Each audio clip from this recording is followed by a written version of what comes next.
The notice on my door. I'd been away for 3 weeks, a short business trip to visit my parents across the state. When I finally drove back into my quiet neighborhood, everything looked the same. The lawns were trimmed, the driveways spotless, and the same HOA-approved flower beds lined the sidewalks. But when I pulled into my driveway, something felt off. My front yard had been mowed, but not by me. My garden gnome collection was gone.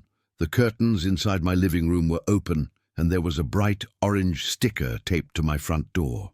Notice of property inspection. Property deemed abandoned. Contact HOA immediately. I froze. My heart dropped into my stomach. Abandoned? My house was very much mine. Fully paid, fully occupied, except for my short trip. I unlocked the door quickly, afraid of what I might find inside. The house smelled faintly of cleaning chemicals. Someone had been here. My mail was stacked neatly on the counter, opened.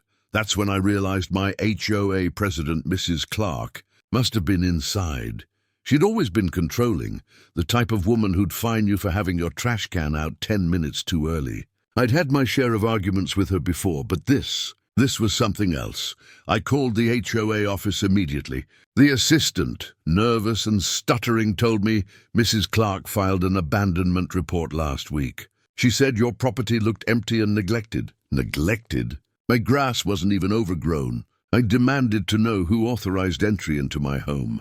The assistant hesitated and finally whispered, Mrs. Clark said she had permission to secure it on behalf of the neighborhood. That night I couldn't sleep.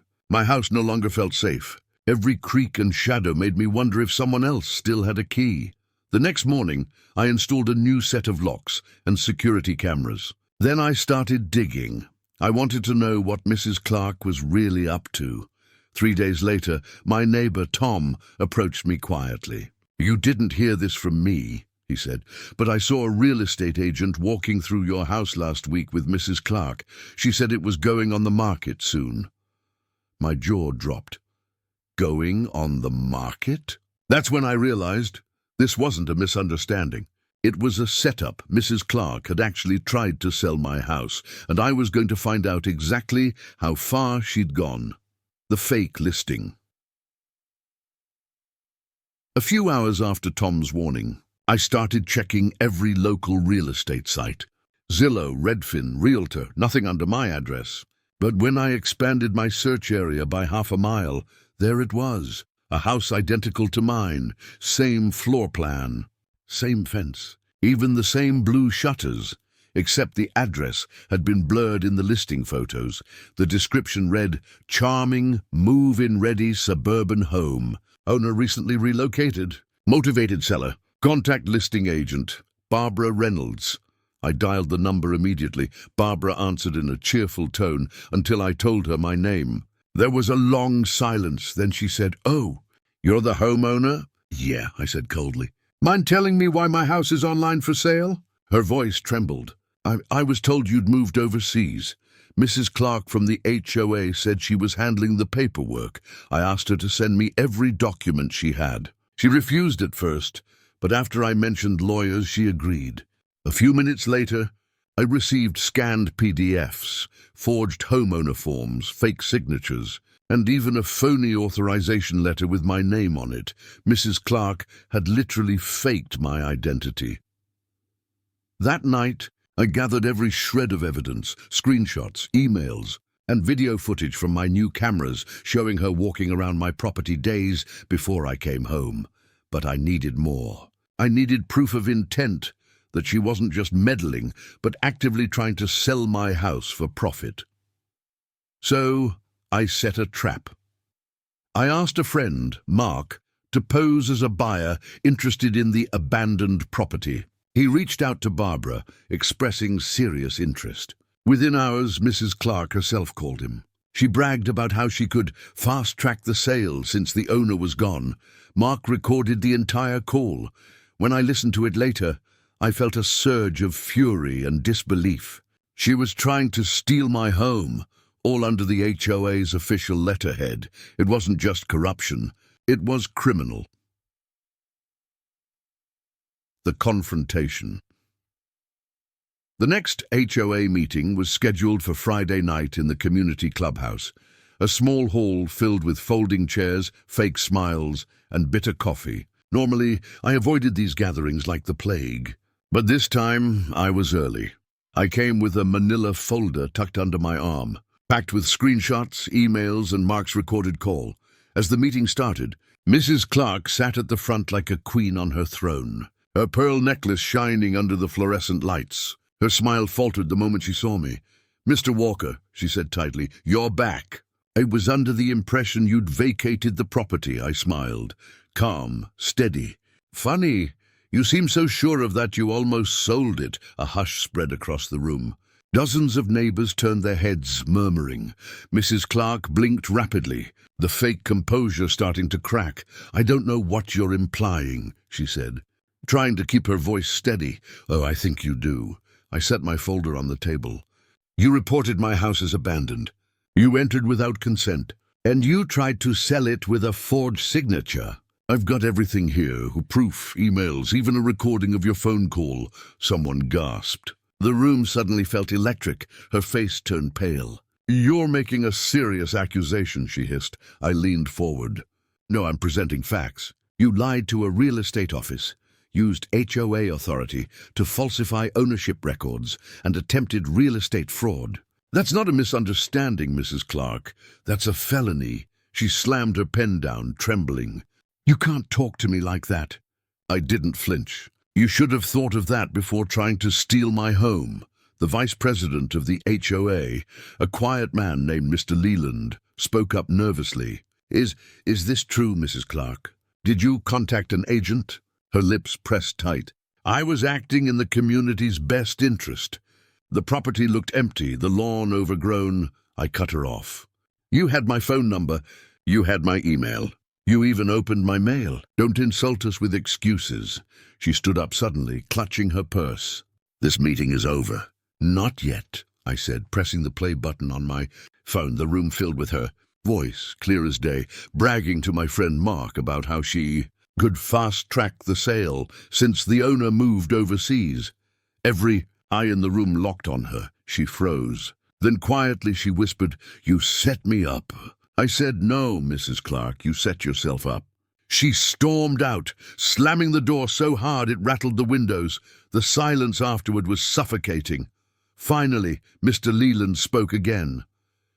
"Mr. Walker, on behalf of the board, we're suspending Mrs. Clark, pending a full investigation."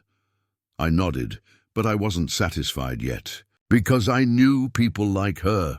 They didn't stop until someone made them. That night, I emailed everything, every document, every file, to the State Real Estate Fraud Division.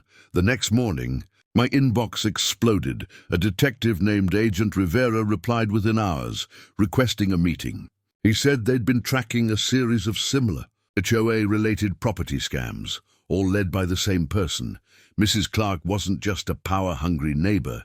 She was part of a larger scheme. The web of lies. Agent Rivera didn't look like a detective. He looked like someone's friendly uncle. Gray hair, calm eyes, polite smile. But when he spoke, his words carried the quiet weight of experience. We met at a downtown cafe 2 days after I'd sent him the evidence. He set his tablet down and said, "You did the right thing, Mr. Walker. We've been trying to nail Mrs. Clark for months." I blinked. "Months?" He nodded. "She's been running similar schemes through multiple HOAs across the state, claiming abandoned homes, filing fake ownership papers, and selling them through agents she controls. She's smart, usually picks targets who travel often or live alone." That last line hit me like a punch. I fit both categories, so she's not just corrupt, I said slowly. "She's a criminal," Rivera smiled faintly. "She's worse than that. She's organized." He tapped his screen and showed me a map dotted with red markers. Each one represented a property reclaimed by different HOA boards, all tied to the same fake consulting firm Mrs. Clark listed on her HOA filings. "This isn't just about you," he said. "You're about to help us bring the whole thing down." For the next few days, I worked with Rivera's team. They instructed me to act normal, attend the next HOA follow-up meeting, and record anything Mrs. Clark tried to do or say. I didn't expect her to show up again, but she did. She arrived late in a dark suit, hair perfectly styled, walking with that same self-importance as always. The board looked uneasy. Whispers followed her like shadows. She smiled thinly at me as she took her seat. "Mr. Walker," she said sweetly, "I hope you understand this has all been a terrible misunderstanding." I kept my tone flat. "Sure, attempted grand theft, forgery, and breaking and entering, all just a misunderstanding." The smirk never left her face. "You've made a lot of noise. You might regret it." Her tone shifted, softer but dangerous. I could feel every pair of eyes on us. I pressed the button on my pen recorder. "Threats now? That'll go nicely with your file," she laughed, quiet and sharp. "You really think your little evidence pile scares me? I have friends in every boardroom, every city office. People owe me favors." That's when Rivera stepped out from the back of the room. He'd come undercover, pretending to be a city zoning official. The moment Mrs. Clark saw him, her smile vanished. "Good evening, Mrs. Clark," he said calmly. "We need to have a word." Outside, she tried to stand, but two uniformed officers entered behind him. The entire room gasped. "Mrs. Clark," Rivera continued, "you're under arrest for fraud, forgery, unlawful entry, and attempted property theft." Her chair scraped back violently. "You can't do this," she shouted. "I built this neighborhood. You're all nothing without me." Neighbors looked away as she screamed, struggling as the officers cuffed her. I just sat there, silent. The rush of emotion was overwhelming. Anger, relief, disbelief. Rivera turned to me once she was escorted out. "We got her, but we're still following the trail. Her network's bigger than we thought. She's been laundering money through shell HOAs for years." He shook my hand firmly. "You just gave us the piece we needed." That night I stood on my porch, watching the flashing lights fade down the street. My neighborhood was quiet again, almost too quiet. The moonlight shimmered across my lawn, and for the first time in weeks I didn't feel afraid. But deep down, I knew it wasn't over, because people like Mrs. Clark don't build empires alone. And somewhere out there, others were still playing her same game. After the storm, it's strange how peace feels when you've forgotten what it sounds like. Weeks had passed since Mrs. Clark's arrest, yet her name still echoed through the neighborhood like a ghost. People whispered about her in driveways, over fences at mailbox corners, half in disbelief, half in shame that none of them had seen what she was doing right under their noses. The HOA board dissolved temporarily. A new election was scheduled, but most of us weren't eager to bring back that old system of control. For the first time in years, the neighborhood felt human again. Imperfect lawns, kids on bikes, laughter in the evenings. I'd taken time off work to fix the things she'd disturbed. The locks, the mail, the sense of safety. But some things don't fix with a screwdriver. One night, I sat on my porch with a cup of coffee, scrolling through the latest updates. Rivera had sent me a brief email earlier that day. Case closed. She pled guilty to multiple counts of fraud and conspiracy. Sentencing next month. Your cooperation was instrumental. Thank you for standing your ground. Reading that line made something unclench inside me. Standing my ground, it didn't feel heroic, it felt necessary. I walked down the quiet street and paused near the old clubhouse, the same place where everything had exploded weeks before. The lights were off, the for sale sign half fallen, weeds curling around its base. For a moment I remembered Mrs. Clark's voice, sharp, commanding, convinced she owned everything she saw. And I wondered how many people like her were out there, hiding behind rules and titles, convinced that authority meant ownership. Power doesn't make people monsters. It just shows the monsters they already were. That night I decided something. I wasn't going to let fear or complacency rule this place again. The next morning I drafted a letter to the community. Not a speech, not a complaint, but a promise. We built this neighborhood not with rules, but with people. We're not signatures on forms. We're families, friends. We don't need fear to keep our lawns green. We need trust to keep our homes safe. I slid copies into every mailbox. By evening, my phone was buzzing nonstop. Neighbors calling, texting, thanking me, volunteering to rebuild the HOA into something fair, transparent and human. For the first time, people wanted to help, not just obey. 2 weeks later, Rivera stopped by one last time. He stood by his car, watching kids play soccer on the same lawn that once hosted tense HOA meetings. "Looks like peace found its way back here," he said with a small grin. "Yeah," I replied. "Feels strange, doesn't it?" He laughed. "You'd be surprised how rare it is to see something end right. Usually people like her walk away clean. You got luckies and smart." As he left, I thought about that. Luck, smart, maybe both, but mostly I thought about how close I came to losing everything. Not to force or violence, but to paperwork, a signature forged, a lie told, a single unchecked assumption. That's how easily people can lose their homes and their peace. I looked up at the "Welcome to Maplewood Estates" sign near the gate. Someone had added a small wooden plaque beneath it that read, "This is a neighborhood, not a kingdom." I smiled. That night, I turned off the porch light early. The house, my house, felt different now.